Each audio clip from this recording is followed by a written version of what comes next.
This episode of The Biggest Table is brought to you in part by Wild Goose Coffee. Since 2008, Wild Goose has sought to build better communities through coffee. For our listeners, Wild Goose is offering a special promotion of 20% off a one-time order using the code TABLE at checkout. To learn more and to order coffee, please visit wildgoosecoffee.com. I hope you enjoy my conversation with Matt Erickson.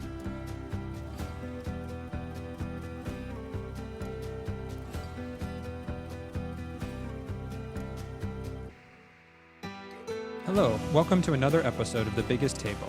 I am your host, Andrew Camp, and in this podcast, we explore the table, food, eating, and hospitality as an arena for experiencing God's love and our love for one another. And today, I'm thrilled to be joined by Matt Erickson. Matt is a pastor, writer, speaker, and disciple of Jesus. Since 2010, Matt has served as the senior pastor at Eastbrook Church, an urban multiracial church in Milwaukee, Wisconsin. Matt received a Bachelor of Arts degree in English and Christian Education from Wheaton College, a Master of Divinity degree from Northern Theological Seminary, and a Doctor of Ministry degree from Western Theological Seminary in connection with the Eugene Peterson Center for Christian Imagination. He is the author of the recently published book, The Pastor is Gardener, A Renewed Vision for Ministry. Matt is married to Kelly, who has served in various ministry roles and operates her own spiritual direction practice. Matt and Kelly are parents of 3 children, all in college or beyond. So thanks for joining me today, Matt. Excited to talk about your book. Great to be with you, Andrew. It's a huge honor. Thanks for the invitation. Yeah. And like we were talking before we started recording, you know, when I saw that your book was heavily influenced by Norman Wirzba, Eugene Peterson, Wendell Berry, and all the rest of the people, I was like, okay, we got to talk because I think there's some kindred spirits, you know, as we read a lot of the same people. I love it. Yeah, no, I got that sense when we exchanged emails, and I'm looking forward to the conversation, jumping into some of that territory. Yeah. So your book is about the pastor's gardener. And so, but you write as one who loves gardening. And so I'm curious as we begin, like, what's the origin story? Where did the love of garden come from to the degree so you want to write a book about this metaphor? Yeah. I mean, from the kind of real life side of it, my wife, Kelly, and I have been gardeners for a really, really long time. And then it also goes back into both of our families. Kelly's dad was a big gardener in their family life when she grew up outside of Detroit, Michigan. And then her dad was from Oregon. So that was just a big part of his family. And then the same with my dad, who grew up more in central Illinois. And the son and grandson of Scandinavian immigrants. My great-grandparents were tenant farmers in central Illinois. And so that's just always been kind of in our environment as a family. I grew up helping my dad and mom with my older brother in garden plots that we rented different places as well as our own yards. And then, just a couple weekends ago, Kelly and I were getting our raised bed gardens all ready. I just added a couple new ones in our yard to be able to get ready for our planting and harvesting, hopefully, as the summer and fall goes along. So that's just a big part of our life and connectivity. And then growing up in the Midwest, obviously, people know there's a lot of farmland around. And I grew up in an area that was where John Deere's international headquarters was. So that was just kind of the atmosphere, even though I grew up in a city. And so being in Milwaukee, I'm guessing, you know, that your growing season's not very long, or, you know, it's tough. Like Flagstaff, we're tough. We're at 7,000 feet. You know, we're still experiencing freezing temperatures at night. So like, what's your favorite thing to grow? Oh man. Yeah. We, today when we're recording this, the temperatures had just plunged back to freezing in Milwaukee after we had gotten some things ready. So we're hoping everything's going to be okay, but it's kind of erratic in the spring here. Yeah, and our growing zone is probably totally different than yours, but in the sense of we have to plant later, it's a lot smaller amount of time. You know, we try to grow pretty much anything we can. One of our hopefully will be a big crop this year is just a ton of lettuce and kale. My wife is vegan, so kale is like her go-to for pretty much anything that we're having. Yep. And then tomatoes. Tomatoes are just fantastic. We've gotten some wonderful heirloom tomato plants through seeds, but also from some friends. So being able to grow those sort of things. And I just peeked at the garden yesterday afternoon, and our onions are already like we could probably cut some things off of those and get those ready to go right now because they've been in the ground for a long time. But yeah, we love growing everything. We put some flowers in and along them as well so that we can get our pollinators Yep. alongside of the gardens. It's just a ton of fun. I appreciate it. And so you love gardening, but you've also then pastored for decades, both as, in large established churches, but I think if I remember Mhm. correctly, you've been a church planter. Yep. And so what stirred in you that caused you to think we needed a different metaphor to think about what it means to be a pastor? Yeah, there was a few different kind of crisis moments for me, Andrew, that kind of led me into some conversation around this. Some of it was the pandemic time really was destabilizing for everybody, not just pastors, but for everybody. In a Yeah. specific way for pastors, what was the church about? What did it mean to be doing ministry? What was it going to look like? And then for us as a multiracial church, in the wake of the pandemic, there was a big national awareness, I would say, and conversation and some tension, obviously, around racial justice issues, things that were already very much a part of our lives, but maybe just kind of brought out to the surface around George Floyd and things like that. So I was asking some significant questions about what it meant to be the church, what was public witness. Through that, had some tensions in our church that caused difficulty. And then also had a dear friend who went through a major moral failure as a pastor. And I just started asking questions about the way that pastors were being formed and nurtured in what they were doing.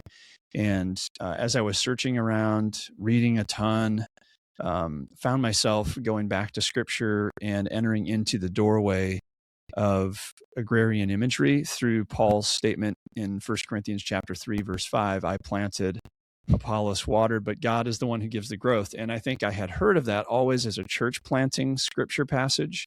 And I realized that was not what Paul was talking about there.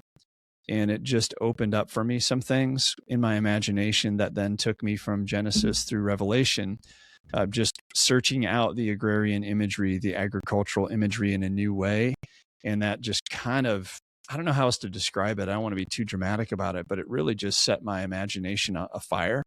And helped me think about ministry through those images as I got in touch with the way God talks about Israel as a planting of the Lord, as Jesus is the vine and the branches, but also there's some gardening imagery connected to Jesus at the end of the Gospel of John that became very rich for me. So all of that, I think, really helped me in a time of crisis gain some new vitality for how I was thinking about ministry, but also I think just even my own discipleship life too.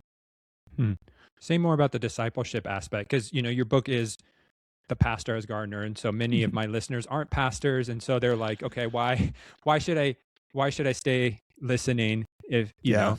and so I'm curious, like for your own, like in your own soul, like how has this image cultivated a deeper love for Jesus? Yeah.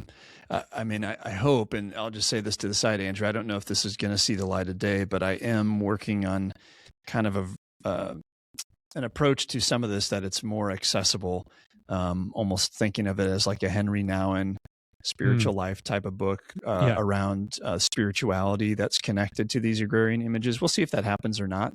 But for me, it's really helped me think a lot about certain concepts that have become powerful for me. To think of Jesus saying, unless a grain of wheat falls into the earth and dies, it's only a grain of wheat. But if it does go into the earth and it becomes many seeds, that's become very evocative for me for thinking about the spiritual life.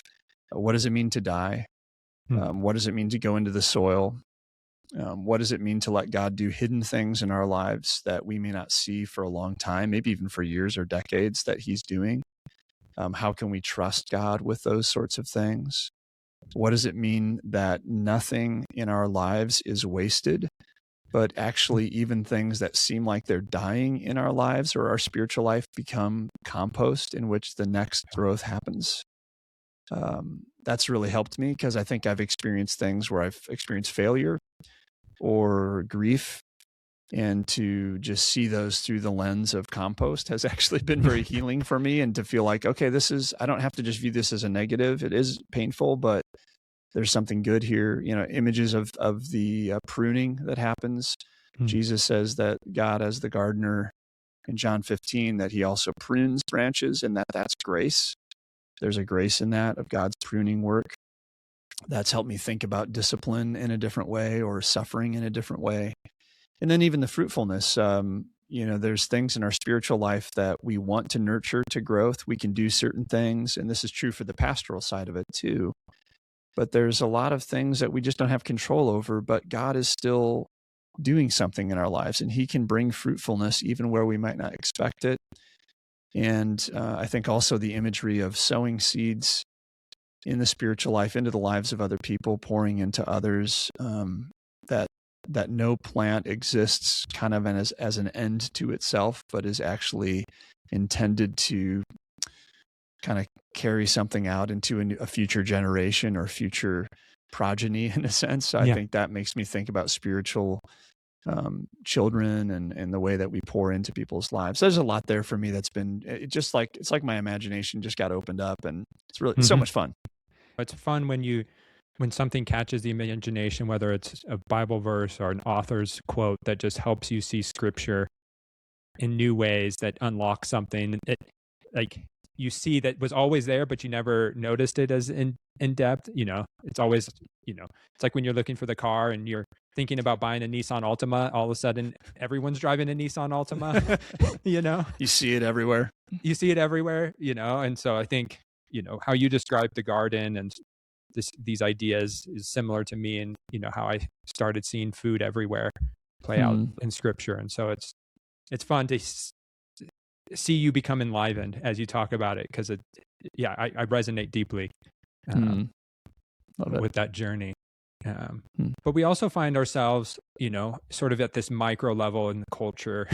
And you write early on that culturally we're a culture without memory, uprooted from place, and lost in a swirling ocean of technological distraction and disembodied existence. That's a mouthful, and but I think it, if we're honest, we're like, okay, that resonates. So like, can you unpack that a little? And then I'd love to hear how the garden might then come into play with these ideas. Yeah, I mean, I think we all feel that something isn't right. And what is it that isn't right? It's not one thing, it's multiple things, but I mean, definitely the disembodied existence. I mean, I love the fact that you and I are having this conversation right now through technological means, and we're going to share that with other people. I think that's a gift. And at the same time, the way that this has almost become default, especially post-pandemic, for meetings, for conversations with people. I just mentioned I just did a premarital counseling with my wife, and all 4 of the people involved in that were all in different places on a Zoom call. And it helps us, but also there is kind of this sense that we can be anywhere, we can do anything, and it doesn't have a cost. And I think we're actually carrying the cost inside of ourselves, in our minds, in our mental health. And then the disconnection from the natural world, which we are called in Genesis 1 to be having cultivation for, development, caretaking, stewardship. Our disconnection from that, I think, is actually damaging to ourselves as people. And also the rootlessness in relation to physical places. You're in Flagstaff, I'm in Milwaukee. These are very different places from each other. Yep. And that's significant. And I think we don't pay attention to that, the increasing way we just get enmeshed and subsumed into technology and online life sometimes disconnects us from the significance of our place and region and the geography, and even how that plays out in generational living and things like that. So I'm trying to say, in the spiritual life, place is important. Our geography is important. The way that shapes our lives is important. A connection to the created world is important. And in ministry, I'm using some of that in a metaphorical sense to help us unpack environment, context, soil, things like that in relation to the ministry world. But that's true of spiritual life in general too. As we think about community context, whether that's, a small group we're part of, or a church we're part of, or like what does the garden provide us that can help us then keep us attuned to the specificity of our own life. Because like you said, Milwaukee is different than Flagstaff. And so like, how does the garden shape us so that we then might be more faithful um, disciples of Jesus? Yeah. So I would say that I talk a lot about soil as kind of the place in which we Mhm. do ministry. But for those who are not in pastoral ministry, some other form of ministry, you could just refer this to the sense in which the place where you're living your disciple life with Yeah. Christ, your spiritual formation location.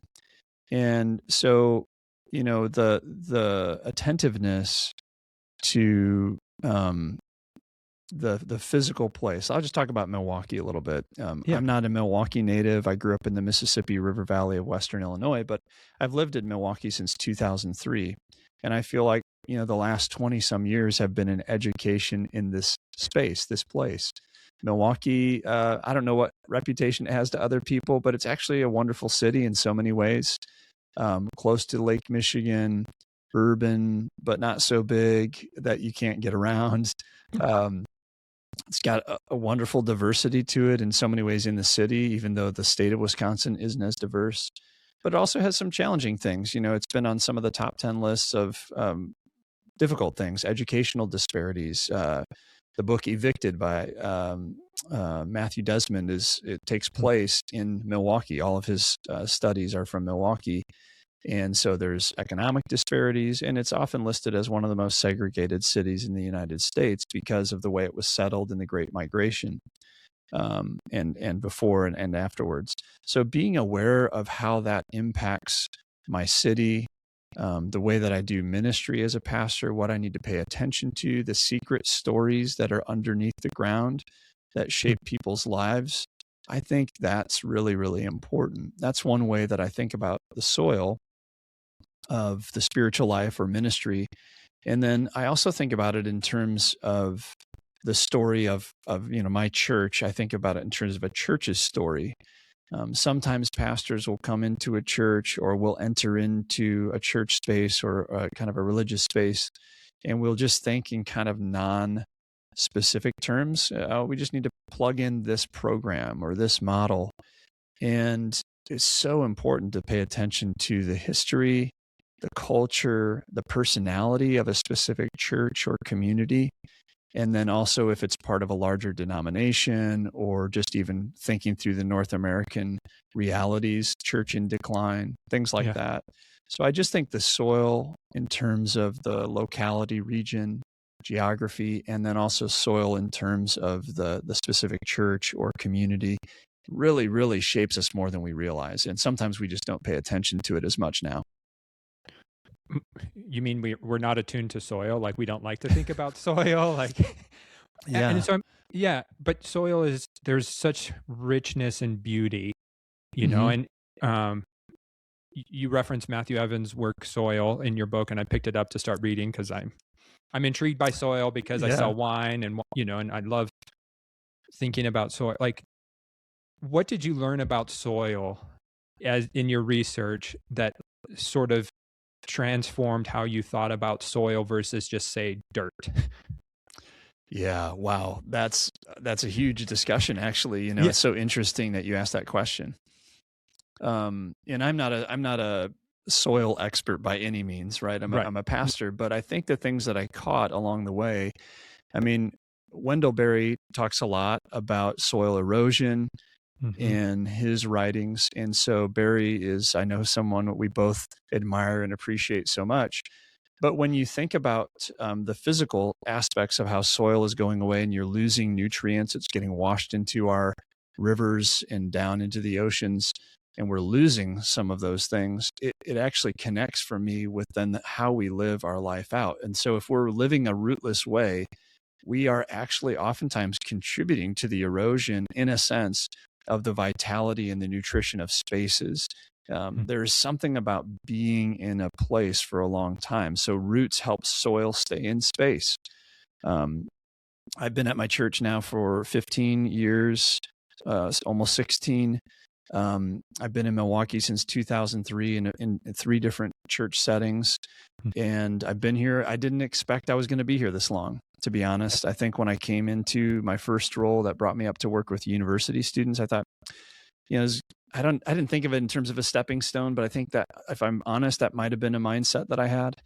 But I've just chosen, for this season of time now, 23 years, to be in this space, learn this space, and let it shape me.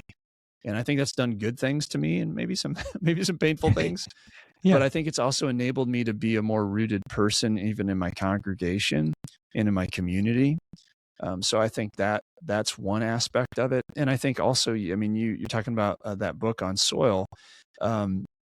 He talks, and I use one quote in that, you probably remember reading it, might be how you found it, but he talks about how the food that you eat tastes like the soil in which it was grown. Yeah. And also reflects in some ways the way that someone cared, like a farmer cared for that soil. Wow. To think about the personality or the life of a farmer going into the soil to actually then be reflected in the food.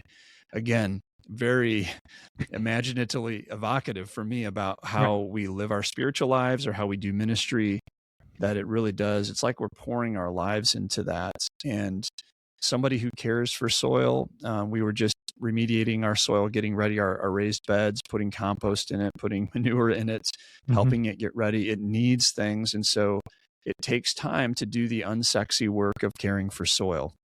It takes effort and attention, but I don't want to say it bears dividends. I don't want to use monetized terms for that. It really, though, does bring fruitfulness when we pay attention to those things. So I think that's another thing that maybe stood out to me. I'd love to hear your thoughts upon it, Andrew, because you probably thought about it more than I have even. I don't know. Yeah. No, because soil is beautiful. And like you said, it brings forth something different, because it's easy just to use, as we think about gardening. We're recording this in mid-April. People across the country are probably thinking about gardens at this point, right? It's the season. Right. And it's easy to use processed fertilizers, go to a big store to get, seedlings already there, and so it's easy to do that, probably more so than it is to compost, to enrich the soil in a way that is healthy, that can actually be regenerative and generational for who we are. And so it's a lot harder work than a capitalized way of doing it. But what brings forth is way more beautiful. Like we were talking about heirloom tomatoes. And when you taste an heirloom tomato that is nurtured and grown with care and respect and nurture, like it is a beautiful piece of work of art, versus a hothouse tomato that you pick up from a Kroger grocery store in December. And so you should be able to taste the difference, but it's harder work. And that's, I think, many times, whether individually, as we think about our spiritual lives, or communally as pastors, being a former pastor, it's like, okay, we got to keep up with the results. We got to get more of this. We got to do more of this. And, it's Andy Root's work of accumulation and driven by this desire for more that we get caught up in, and we lose sight of the slower, more beautiful work of cultivating something that will last. Yeah. I love that word slower that you mentioned. We both, we talked about slow church, just briefly mentioned it before we started our call here. And that slowness is so against the grain in our day and time. And I think if we're honest, at least I'll be honest, I'd prefer to be fast. It just like, I think everything in our culture kind of has trained me, at least, to be that way. And it is hard to slow down. It's hard to give time for things. But when you talk about soil, you're not thinking about this season. You are, but you're thinking about next season. You're thinking about 5 years from now. And even the work of compost, it's all about what's coming in the future. It's really not for the present moment. And so it does take this slow attentiveness, a different pacing, which I think we all desire, but so hard to get out of the fast pace. For sure. And I think it's how to do it in incremental ways too, that are, not jarring. Yeah. because it's like, it's one thing, okay, I'm tired of the rat race, I'm tired of the speed. Like, you can't just unplug, and you can't just lead people to unplug. And so it's like, how do you do that incremental work, to do it? And again, it goes back to gardening. Like, your garden's not going to become healthy in one season. So that's again, like, how do we slowly nurture a raised bed in our backyards Yeah. that, the soil is living and teeming with more life than we can ever imagine or see. Mm-hmm. And so, Yeah, yeah, like absolutely. it, it's beautiful. And yet, like, I think many of us think, okay, I want to slow down. I want to cultivate a beautiful soil, but I don't know how, or like, what's a step, And so, like, Mm-hmm. as you've thought about that, as you've led your church for a decade and a half, like, how do you help people then start maybe looking at a different way, or raising an imagination, cultivating an imagination? Um, Hmm. Yeah, I would say one thing that I would answer, and I feel like it could sound trite, but I don't mean it that way, is prayer. hmm, And what I mean by prayer is to give ourselves space for the slowing of prayer. One thing that we've just started to put into place for our staff in the last, I don't know, year and a half maybe, is we do sort of a midday Wednesday prayer gathering, and it tends to be pretty contemplative, meditative, and it's only 30 minutes. It's not some fancy thing. We're not conquering the world. We're not trying to. We're just trying to get ourselves back into remembering that as we do ministry work, we're also just disciples. And so I hmm, think that has almost become a slowing moment for our staff team in the middle of the week. And um, I think that can be really healing. I have friends who will do, like the different hours of prayer during the course of a day. And again, they're not necessarily pausing for an hour and a half. It might be 10 minutes. right. And it's really just to help us in that place be attentive to God, sometimes just attentive to ourselves, what's happening in ourselves, and attentive to our day so that we don't get caught up in the frenetic rhythms of everything that's going on. So that's just one thing that I think I might Hmm, say. And another thing that sounds, again, it feels simple. I talk a lot in the book at different places about attention hmm, and the importance of attention in our spiritual lives, in ministry. And I think we all know right now that in the attention economy, that we are being trained away from being attentive. And I think in a necessary part of that is we sell our attention off to the lowest bidder. We are also losing our ability to be aware of our own pace. And so I would, I'm not a Luddite, but I would say being attentive to the way that we're giving our attention away, which sounds hmm, funny, being attentive to the amount of time we're spending online or with our smartphones. Just again, I'm not an anti-technology person. Otherwise, I wouldn't be here with you. right. But I just believe it requires a tremendous amount of stewardship of our mental space, our Hmm. heart space, and that helps us slow down just by being aware of that. There's a couple things I would say at a practical level. I don't know if that sounded practical.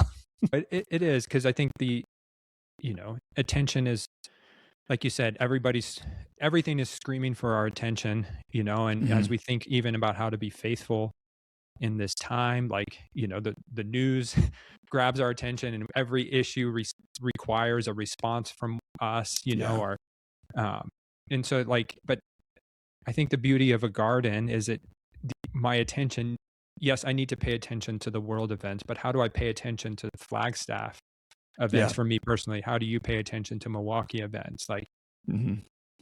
my daughter gave a presentation, to tell a story, like, gave a presentation to the school board recently about, like, her robotics team. And it was great, fourth grader being able to speak to the school board and share highlights. It's Mm-hmm. super cool. But I was able to sit through public comments. And Arizona education is is a mess at times, and Flagstaff is dealing with some major issues. But it really helped me to sit through that. I was like, oh, this was actually really beneficial because it directly impacts, my kids. It impacts me. It impacts my community, and how do we get good teachers and increase pay, and there's cuts. Like it's a mess, but to sit through it helped me understand more local issues versus, just paying attention to Iran, which again requires attention, but also so does my local government. Yeah. Yeah, it can be both and with that. Yeah. But oftentimes the global or the headlines in the national scene sort of overtake everything else, and we miss out on some of the things happening down the street. Yeah. And I think too, you had this great quote that I think ties into the attention aspect. It's from Wendell Berry about like the difference between an exploiter and a nurturer. Where you quote, where Wendell says, the standard of the exploiter is efficiency. The standard of the nurturer is care. The exploiter's goal is money, profit. The nurturer's goal is health, his land's health, his own, his family's, his communities, his countries. And so I think as we pay attention, I think nurture, developing a nurturing stance and posture will only help. Yeah, I mean, Wendell Berry is such an amazing prophet, and also a voice for deep care. I mean, soul care, whatever language you want to put on some of this. I mean, that quote and some other things have just really been extraordinarily helpful for me. I ask myself, am I a pastor who's an exploiter, or am I a nurturer? Every pastor wants to say we're nurturing, and yet there are ways that sometimes we might be not providing really true care.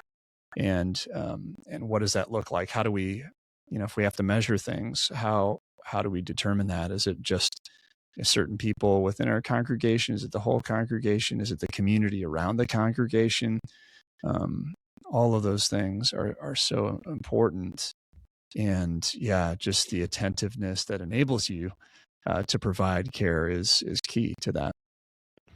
And so, yeah, because all of us would say, none of us, I'm not an exploiter. I'm a, but there may be, right, because the language is jarring, and Wendell is very purposeful with his language, so he doesn't choose that word lightly, right? But it would be easy to be like, well, I'm not exploiting. But are there more subtle ways that maybe that mindset, an exploitation mindset, shows up in church or in life that we need to be aware of? That, like, again, maybe we're not full on exploiters that are like destroying the earth, but what are some ways that maybe exploitation shows up that are less than, are more subtle? Yeah, I think that sometimes, when we talking about church, church can be present in a community, almost taking up space, but maybe not pouring back into the community. A lot of people, when they talk about compost, what you're talking about is not letting anything that you've taken from the earth not somehow make its way back to the earth in a meaningful way. And so if we think about the church exploiting a neighborhood, such strong language, but if we're really nurturing a neighborhood, it's going to look different. And I'm going to be honest, like, our church is not perfect. I'm not saying Eastbrook is perfect, for sure. Anybody who knows us and the challenges of the neighborhood where we're at, there's huge needs. And yet, one thing that's coming up this coming weekend, there's like a citywide initiative that's part of something called Milwaukee River Keepers. There's a Milwaukee River that runs through our city out into Lake Michigan, and it needs help. So there's some folks, it's not a Christian initiative, but we've joined in with that for years on that Saturday to on our part of the river. It runs right behind our campus, to help provide care with the community that's gathered here. So that we're not just pulling resources out of the place or just taking up space, but not somehow putting something back in. How do we be for the good of the neighborhood, the good of the city? And that can be an abstract slogan, but it gets real when you're saying, actually, the square footage right behind our south parking lot where the river, one of the tributaries runs, we're going to be in charge of trying to take care of that so that both on our side and then the other side, which abuts one of the city parks called Moe Park, like that is cared for. And it's not Mhm. just us, but we're actually also trying to nurture community and be part of it. We're not leading that. We're just coming inside of something. So those are, I think, like, that's again a practical way to be Yeah. attentive to it. We are a church that has people from the city. We're in the city, but also from the suburbs. So how do we make sure that we're just not a destination and people aren't somehow invested in the space? We've done some different things with it. We have a host a neighborhood health clinic. It's part of a citywide 3 locations. We're one of those locations. Again, we didn't create this, but we're hosting it. And we have volunteers who serve there. And so some of those ways of like, it's an old phrase that people can kind of use in utilitarian ways, but if the church ceased to exist, would the neighborhood care? Right. And hopefully the answer would be yes. In Yeah. our case, we want it to be that, but we have ways to grow for sure. But then too, to realize the beauty of a garden is what works for your church at Eastbrook won't work for Flagstaff. And so we can't copy Right. and paste. We can learn. I think there's principles, there's transferable ideas that, like we can be in dialogue together to help. Again, I keep using the word cultivate, which, It's as we great. talked about garden, like, but we can be in conversation to help cultivate imaginations across states, but we Yeah. can't, it's not a one size fits all, Yes. you know? Yeah, I love that phrase, cultivate imagination across states. Like I can learn from you, you can learn from me, but it's not going to be a plug and play. Mhm. There might even be some similarities, but we have to know our place. Yeah. And so much of recent church history, maybe, and, tied to the church growth movement has wanted, to provide models that can quickly grow a church. Mhm. Whereas again, if we're gardeners, it's going to take a longer time that won't be as easy. And one thing you do that I loved is, you talked about the seasons, Yeah. and so, because we're, there's different ways to think of growth, and you outline those, and but you come back to these ideas of seasons, both individually and communally. I found that really helpful. And so, can you, as we think about gardening, like how do seasons come into play metaphorically for us, both Mhm. maybe individually and communally? Yeah. A lot of the work that I explored initially in the chapter about seasons is looking at sort of stages of spiritual growth, right? Like Mhm. Fowler has his stages of growth. So that's more linear. I'm a huge fan of the book, The Critical Journey, which talks about these stages of spiritual growth and a wall you might run into. That was really helpful for me as a Yeah. framework for the linear growth.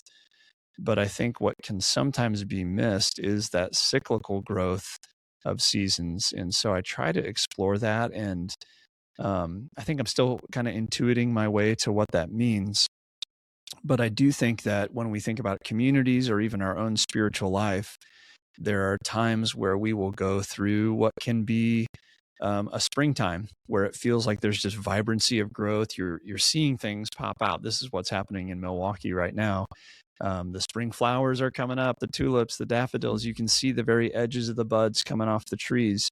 And so springtime is a time of attentiveness and wonder at everything just growing. So we can experience that where there might be some new initiative happening in a church or we're sensing some momentum around something. I'm not even sure I love that word, but I'll just use it anyway. Yeah. Or in our spiritual life where we may see something new kind of coming forth. It's emerging. We don't know how to name it yet sometimes. Summer are the times where it's like very vibrant and it just feels like the birds are flying, the butterflies are coming through, the crops are coming up in a sense. So you're seeing a lot of growth. Churches may be in times where they see just a lot of growth, and that can be a wonderful time. It also can be an overwhelming time. In our spiritual life, there may be season we'd say like, oh, this is a summertime. It just felt vibrant and alive. Sometimes those are the times when people says, hey, what was a great time of your spiritual life? When were you closest to God? Those are probably the times we point to. And then the fall and the autumn becomes a season where there are things that start to die off. And obviously, when we talk about this in terms of a church or our spiritual life, we recognize there are things where we might be letting go of different ways of thinking about the spiritual life or thinking about God. We might be having to let go of old patterns of our life, dying to sin and coming alive in some newness of life and abundant life. I don't know.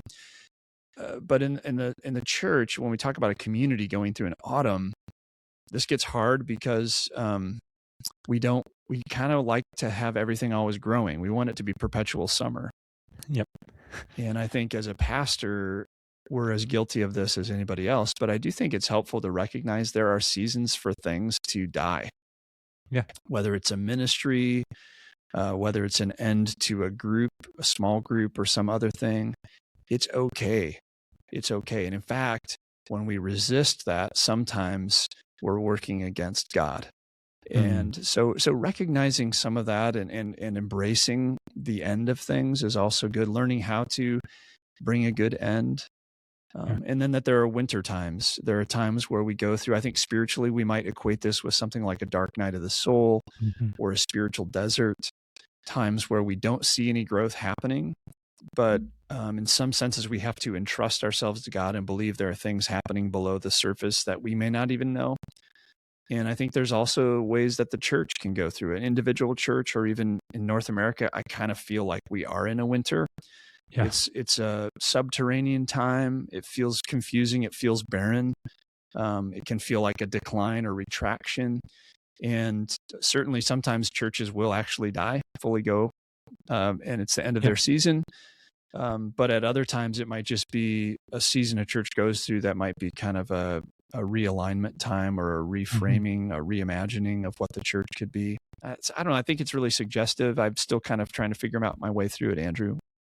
I appreciate that, just because I think, like you said, we want spring and summer, and we cling to it with white-knuckled fists, you know, and we want to keep it going, you know, like the momentum word. It's not a great word, but it's a word that, you know, we want to keep that momentum going, you know, like we see thousands of people come on Easter and we think the next week, if those people all don't return, we've done something wrong, you know, like, right. You know, but to think, like you said, like, okay, if the church in North America might be in this time of winter, in this dormancy or hibernation, might be too strong of a word, but maybe it's a time of just thinking and reflecting, and like to try to force spring and summer into winter wouldn't work. Like you and I would never plant a garden in winter because everything's frozen. Like, you know, right. And, you know, and yet we try that with church or spiritual life. And so the wisdom of how to then approach that, because it does feel bewildering. It feels confusing. We don't know what to do in those seasons, both, I think, at an individual level and at a communal level. And so how do we then, again, enter into dialogue with others to help, okay, like I'm feeling this, like how, what might Jesus be calling me into, or what might Jesus be calling us as a community into, and how do we settle versus fight? It's so hard. Yeah. I think there's some of that is even, you know, part of what I just hear you saying is, you know, you need people in your life, whether you're talking about your spiritual life, whether those are kind of spiritual friends or a spiritual director who you can process this stuff with. And then I think also for church communities, a lot of times, whether we talk about, you know, elders or church council or consistory, vestry, whatever leadership structures are there, a lot of times we're afraid to actually talk about that stuff. Hey, I feel like this thing is maybe not what we're supposed to be about anymore. And there's a lot of risk in that. But I think you can trust the good gardener, our God who is the good gardener, it says in John 15. So how do we enter into discerning together what he's doing and not move out of fear or avoidance, but embracing some of these things? Like, actually, God might be doing this. He might be taking us into a winter. And what might that mean? And how do we pay attention to that? How do we accept it instead of fight against it? It's just a different posture. I'm not talking about passivity, just letting whatever happens to us, but actually actively embracing some of these seasons. And sometimes there are multiple seasons happening in a church in different areas of ministry at the same time. Right. You know, and then, you know, pastors, elders, there's budgets, giving has, and so that's Yes. the risk of this embracing of a winter. Is if we embrace winter, what does that mean, Mhm. fiscally, which, like, again, you never want to operate from that posture fully, but it's there. And to not at least voice that the fiscal responsibility a church and elders have, which is a huge weight, Mhm. like what does that mean? I think that's where it gets scary for churches, because pastors' livelihoods are dependent on certain Yes. and so it is scary. But how to do it in a way that brings forth greater health, down the Mhm. road, is hard. And you end your book with a chapter on hope, which I think is important, Yeah. because it's easy to say, okay, if we're in winter, doom and gloom, but why do we need to steward hope in this Yeah. season? There's so many things that could make us lose hope right now, Yeah. right? Right.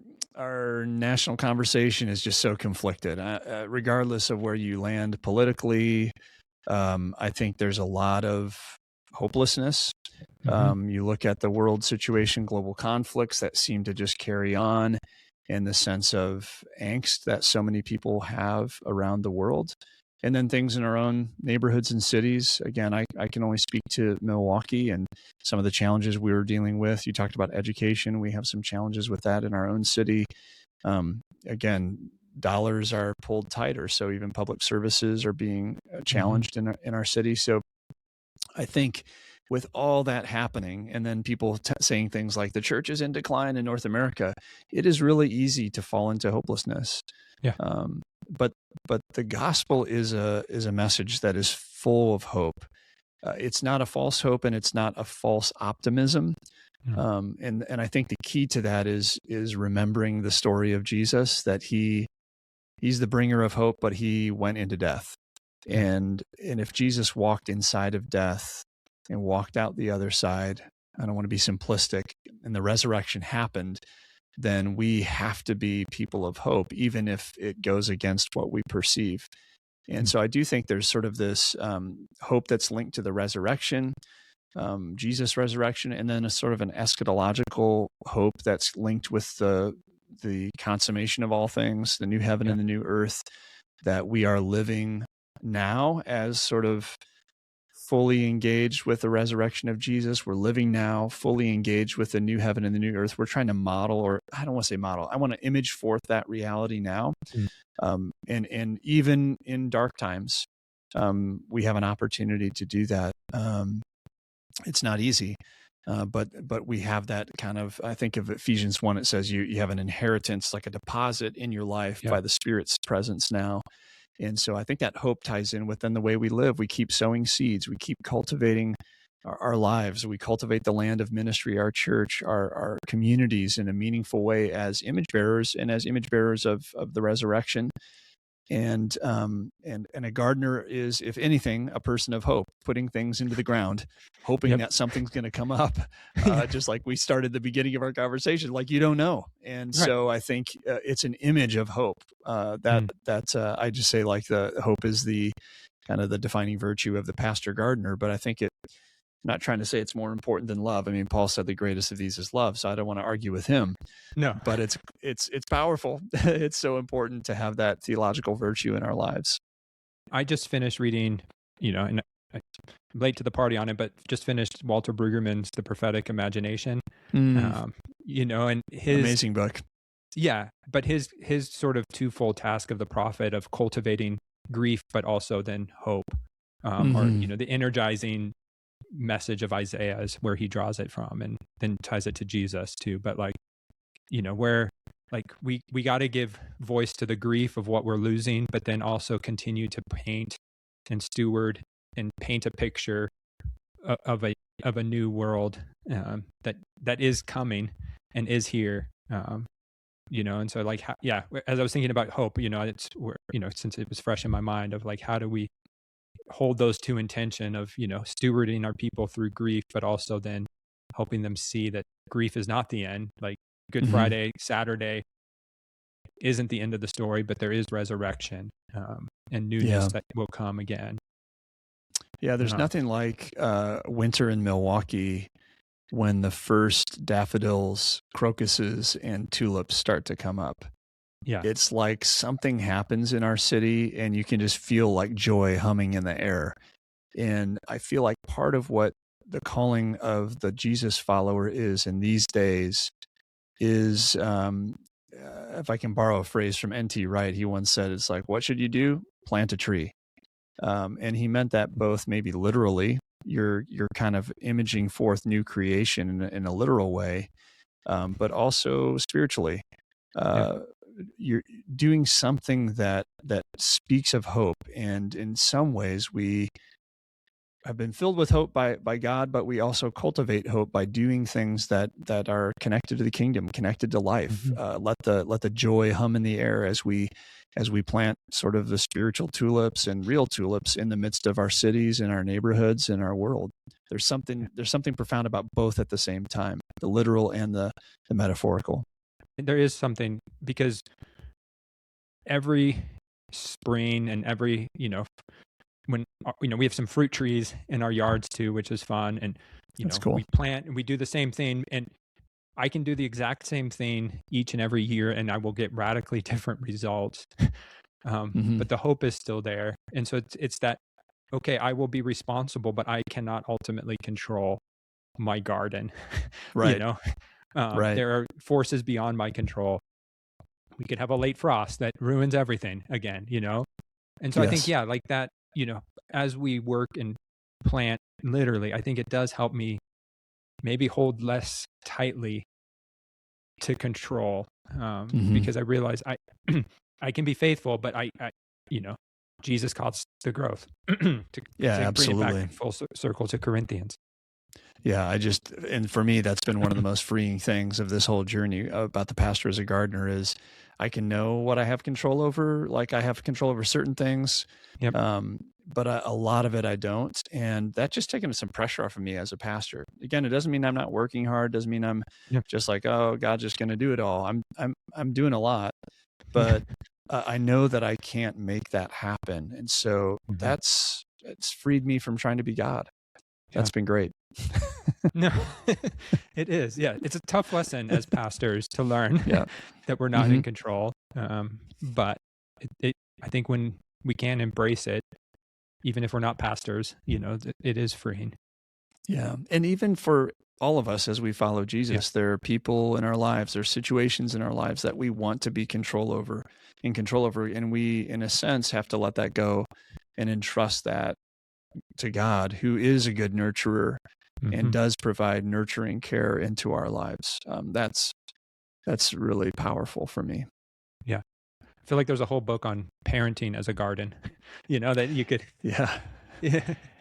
It's actually pretty funny. I have a friend who's not a pastor, and he sent me a text after finishing my book, and he said it was like 5 different titles of other books that could be offshoots of it, and one of them was he's like The Parent as a Gardener. I was like, good point, and I think what he was just trying to say as someone who's not a pastor, he really resonated with the book and applied it to his own work life, but in different spheres of his life. And I hadn't really thought about it that way because I was living out of the pastoring role. I was talking to a nonprofit leader who had the same thing. He's like, oh, this has been so helpful for me in leading this nonprofit that I'm a part of. And it's very, very encouraging. That is cool. And so it's a question I ask all of my guests as we begin to wrap up. What's the story you want the church to tell? I want the church to tell the story of a Jesus who has redeemed all of life and all of creation. And he is sowing seeds of good news and hope. And I want us to tell a story of a community of people from every tribe and tongue and nation who get to gather around the throne of God. And there are no second-class citizens. And if I can borrow from your title, there's a big table. And everybody's welcome to gather around King Jesus's table, and it's a beautiful place. So I'm not sure if that's a story, but it feels like one to me. No, it's beautiful. Appreciate it. And some fun questions about food. What's one food you refuse to eat? This is going to sound so bad as we just talked about gardening. Yeah. I just do not like eggplant. I've tried so hard. So Okay. I'm pretty much a no eggplant person, even though I really wish I could like it. Okay. That's fair. If somebody has a great recipe, please send it my way. I could use it. Have you done the Asian style eggplant dishes, or, there's Chinese eggplants and there's, obviously the Italian eggplant dishes, but Yeah, so I I'm have just had curious. some. I have had some more on the Asian side through our good friends who are Chinese, and Okay. I'm not convinced yet. Okay. It's not convinced me. All right. On the other end of the spectrum, what's one of the best things you've ever eaten? Oh man. Oh, I think sometimes the best foods are also the best experiences of being at a table. And I was with some dear friends in the Middle East gathered around the table with their family. And they just kept bringing out dish after dish of wonderful homemade food. Yeah. I already love kind of Mediterranean, Middle Eastern food, but to have it coming out of their kitchen and to enjoy the conversation with people I've known for a long time and new family members that I hadn't met before, the whole atmosphere and the food together was just an amazing experience for me. That's beautiful. And finally, there's a conversation among chefs about last meals, as in if you knew you only had one more meal left to enjoy, what would it be? So if Matt had one last meal, what might be on the table? Oh, wow. If I had one last meal and I could pick anything, this is going to sound so simple. I would probably just have an amazing dish of spaghetti with homemade meatballs and some really amazing salad. I won't determine what that would be. And like a glass of red wine and good community to be with. That would be satisfactory to me. Awesome. Well, Matt, really appreciate it. This conversation. Love your work, your heart. If people are interested in learning more about you and your work, where might they find you? Yeah, easiest place probably to find me is my website, which is mwerickson.com. And then also I write on Substack, and it's mwerickson.substack.com. And you can find that there, and also take a peek at The Pastor as Gardener, all the places people look at books. Yep. It's published by Erdmond. But yeah, even if you're not a pastor, I think like Matt was saying towards the end, there's rich depth to be procured from the book. So yeah, highly encourage it. And if you've enjoyed this episode, please consider subscribing, leaving a review, or sharing it with others. Thanks for joining us on this episode of The Biggest Table, where we explore what it means to be transformed by God's love around the table and through food. Until next time, bye.